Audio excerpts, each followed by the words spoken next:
y और z variable बन रहे हैं, ठीक है। अब यहां से आप रिटर्न हो गए, मेथड बी से रिटर्न हो गए। जब आप यहां से रिटर्न होंगे तो ये दोनों जो वेरिएबल है ना ये खत्म हो जाएंगे और आप वहां से कहां पहुंच जाएंगे, इधर पहुंच जाएंगे। यानी इसको एग्जांपल को इस तरह समझें कि एक मेथड है मेन से मैंने कॉल किया पिक और पिक से मैंने कॉल किया थ्रो।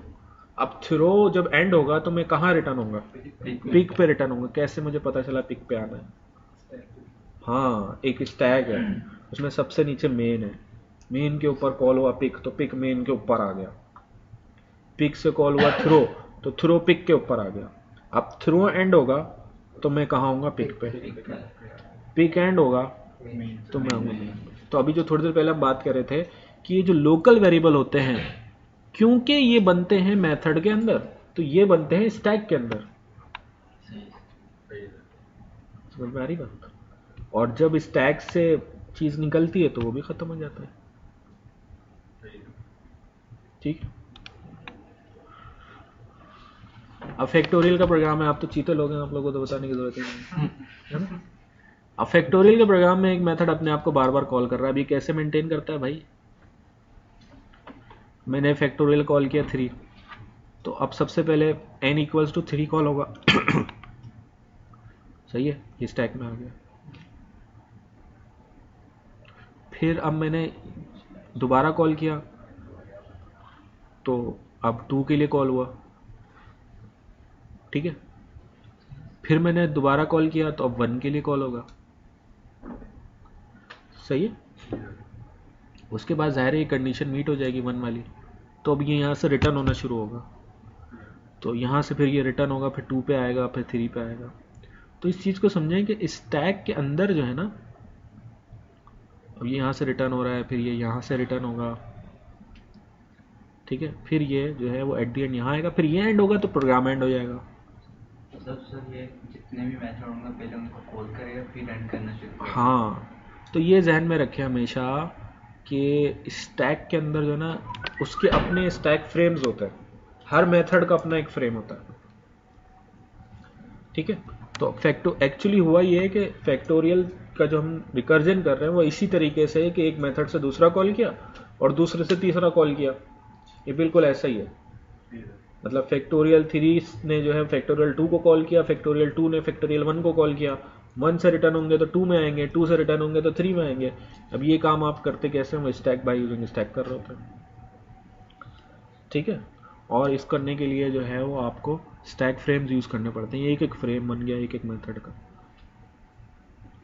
हर फ्रेम के अंदर उसके अपने वेरिएबल होंगे, अपने जो है वो चीज़ें होंगी उसकी, ठीक है। तो ये जो है वो थोड़ा सा हमने आइडिया लिया अबाउट स्टैक्स। अच्छा, अब थोड़ा सा जो है वो एक तो देखें स्टैक बना हुआ होता है किसमें, हमारे जावा के अंदर java.utility.collection के नेम स्पेस में स्टैक बना हुआ होता है। तो एक स्टैक हम बनाने की कोशिश करते हैं, ठीक है। बल्कि मैं यहाँ पर जो है वो एक नया प्रोजेक्ट बना लेता हूँ, न्यू प्रोजेक्ट जावा, इसका नाम हम रख देते हैं माई स्टैक। अच्छा, मैं आपसे क्या कह रहा हूँ कि एक स्टैक तो बना हुआ है जावा के अंदर और उसमें सारी चीज़ें मौजूद भी हैं, तो उसको तो हमने यूज़ नहीं करना, ठीक है। चाहें तो यूज़ कर सकते हैं। हम स्टैक को समझने के लिए अपना एक स्टैक बना रहे हैं। तो अपना एक स्टैक आप कैसे बनाएंगे, जाहिर है आपको बनानी पड़ेगी एक अदद नई क्लास बनानी पड़ेगी। देखिए मैं यहाँ पे एक क्लास बना रहा हूँ और इसका नाम मैंने रख दिया, इसको कह देते हैं माई स्टैक, तो ऊपर है चलें स्टैक 1 कर दिया इसे, चलें इसको कर देते हैं आवर स्टैक, ठीक है। एक क्लास हमने बना ली।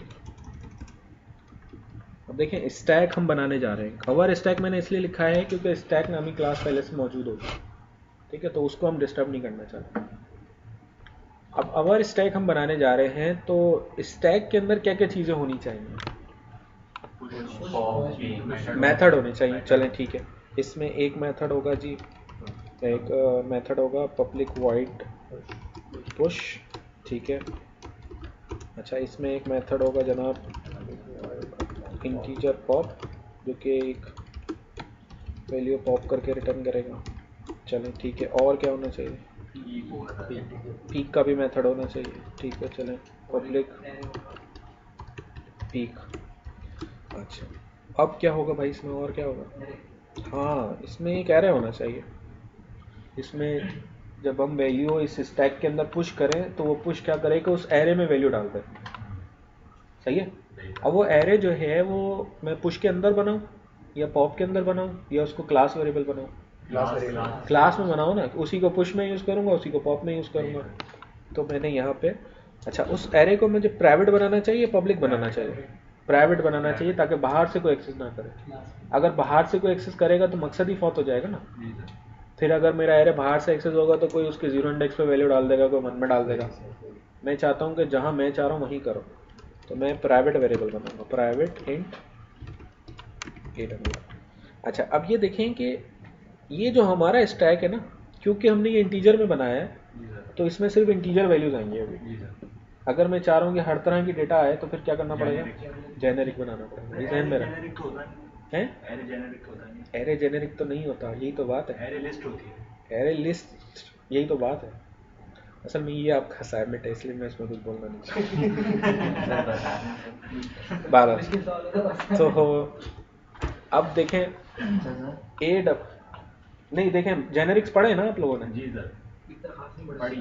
अच्छा, असल में मैं स्टैक अभी बना दूंगा आपको, और असाइनमेंट ये दूंगा कि इसको जेनेरिक स्टैक बनाना। चलो देखते हैं, मैं अभी बात करता हूँ इसके ऊपर। अभी मैं ही कह रहा हूँ आपसे कि ये जो स्टैक है ना, इसमें सिर्फ इंटीजर वैल्यूज आएंगी। अब इसमें आप डबल ऐड करेंगे तो नहीं होगी, क्योंकि एरे हमारा किसका है? इंटीजर का है, ठीक है। अच्छा सर, अगर पुश को भी इंटीजर में देना? पुश का मेथड है बेटा, अब देखें ये एरे बना लिया मैंने, अब इसको मैं इनिशियलाइज कहाँ करवाऊंगा? बिल्कुल लेगा, अभी करते हैं ना, सबर करो ना, ये तो मैंने एम्प्टी रखा हुआ है, ठीक है। अब मुझे बताएं कि ये एरे जो है इसको यहीं इनिशियलाइज करवा दूं या कंस्ट्रक्टर में कराऊं? कंस्ट्रक्टर में कराऊं, इसलिए ताकि यूज़र जो है वो क्या करे, ऑब्जेक्ट क्रिएट करते वक्त इसका साइज बता दे, ठीक है। नहीं बताएगा तो फिर यहाँ एरर आ जाएगा, क्योंकि डिफ़ॉल्ट तो हट गया ना, हमने बना दिया अपना। डिफ़ॉल्ट भी बना सकते हो, उसमें फिर कोई एक साइज़ रख सकते हैं कि भाई नहीं बताएगा तो इतने साइज़ का बन जाएगा 5 का। अब मैंने यहाँ लिख दिया AR equals to new int, और इसमें साइज़ बता दिया अंडरस्कोर साइज, ठीक है। चलें ठीक है। अब दूसरा काम हमें ये करना है कि हम आते हैं पुश के मेथड में। ज़रा ये अभी तक लैब में हो गया ये काम? लैब में डेटा स्ट्रक्चर ही खत्म हो गई। अच्छा, पता नहीं कैसे ना क्या बाकी सब आपको पता है। अच्छा, पुश में मैं एक आइटम ऐड करवाना चाह रहा हूँ। अब मैं ये करना ये चाह रहा हूँ कि पुश में जैसे मुझे किसी ने कोई आइटम दिया तो मैं उसको एरे में ऐड करवाऊँगा, जो ऊपर एरे हमने बनाया। तो कैसे ऐड करवाऊँगा? अगर मैं यहाँ लिखता हूँ ARR 0, तो फिर जो भी आइटम आएगा वो हमेशा किस में ऐड होगा? जो भी वैल्यू यूज़र पास करेगा वो हमेशा किस में ऐड होगी? लेकिन होगी हमेशा जीरो इंडेक्स पर होगी ना एरे के, ओवरलैप होती रहेगी। तो क्या करूं भाई? फ्लैग लगा दूं। क्या फ्लैग लगा दूं? काउंटर टाइप का। इसका जो कहना चाह रहे हो तुम, ये कहना चाह रहे हो कि मैं एक वेरिएबल बना दूं किसी भी नाम से, जैसे मैंने टॉप के नाम से बना दिया, ठीक है। और फिर करूं ये कि इस टॉप को जो है वो यहाँ पे यूज़ करूं, और उसके बाद जो है उसमें इंक्रीमेंट कर दूं, ऐसा ही है? Yes sir. अच्छा, ये जो टॉप का वेरिएबल है इसमें इनिशियली क्या वैल्यू होनी चाहिए? ज़ीरो होनी चाहिए। अगर मैं -1 रख दूँ तो कोई मसला है? मसला तो कोई नहीं है। अब अगर ये -1 है तो इसमें प्लस प्लस जो है मैं यहाँ लगाऊं, प्री लगाऊं या पोस्ट लगाऊं? पोस्ट लगेंगे। पोस्ट पोस्ट लगेगा।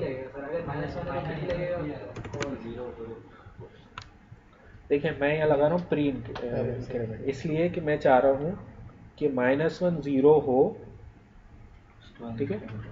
-1 मैंने किसी वजह से रखा है, ये आपको समझ में आ जाएगा, क्योंकि अगर ये 0 होगा ना तो ये इसका मतलब ये होगा कि 0 पे कोई वैल्यू मौजूद है, ठीक है भारत। तो अब क्या होगा कि जब भी कोई नई वैल्यू आएगी तो ये इसकी वैल्यू होगी 0 और फिर ARR 0 पे वैल्यू स्टोर हो जाएगी। सही है। तो पहले इंक्रीमेंट होगा फिर एरे में वैल्यू जाएगी। सही है, सही है। ठीक है चले।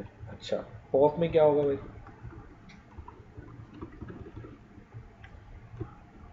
पॉप में कोई वैल्यू पास करने की जरूरत है नहीं, है ना? ये तो जो टॉप पे मौजूद है वो रिटर्न कर देगा। तो मैंने रिटर्न यहाँ क्या करवाऊंगा, क्या लिखूँ यहाँ पर? 0 सर इसमें टॉप आएगा ना। हाँ क्या करूँ भाई? इसमें सर डिक्रीमेंट कर देंगे। हाँ और तो पोस्ट डिक्रीमेंट करूँ या प्री डिक्रीमेंट करूँ? सर इसमें पोस्ट होनी चाहिए। मेरे ख्याल से पोस्ट होनी चाहिए, सही ख्याल है आपका। इसमें क्या होगा कि वैल्यू पहले रिटर्न होगी और फिर डिक्रीमेंट होगी। और पीक में क्या करूँ भाई? बस जो टॉप की वैल्यू इसको शो करेंगे। हाँ यहाँ पे मैं करूँगा ये कि रिटर्न ARR और अंडरस्कोर टॉप कर दूंगा, टॉप की वैल्यू चेंज नहीं करूँगा, ठीक है। ये बन गया स्टैक। सर पीक पे वैल्यू चेंज नहीं होती? पीक में रिमूव नहीं करना ना मैं। अब इसमें मसले आ सकते हैं, क्या मसले आ सकते हैं वो मुझे बताएं। सर ये आपने -1 वाला बताया कि 0 पे रखा। हाँ ये भी तुम्हें बात समझ में आएगी, ज़रा इसको कंप्लीट होने दो। अब मुझे बताओ इस कोड में मसले क्या आ सकते हैं। अच्छा इसको यूज़ कैसे करूँगा क्लास को? मेन में जाकर और इसका ऑब्जेक्ट बनाऊंगा अवर स्टैक, और ऑब्जेक्ट बना लिया मैंने जैसे obj equals to new our stack, और इसमें मैंने मिसाल के तौर पे पास कर दिया 10, तो इसका साइज क्या होगा? 10 हो जाएगा, ठीक है सही है ना? जी सर। और फिर मैं इसमें पुश कर सकता हूँ कैसे? obj डॉट पुश, अब जो भी वैल्यू पास करूँगा वो इसमें पुश हो जाएगी, ठीक है। तो अगर मैं एक फॉर का लूप लगाऊँ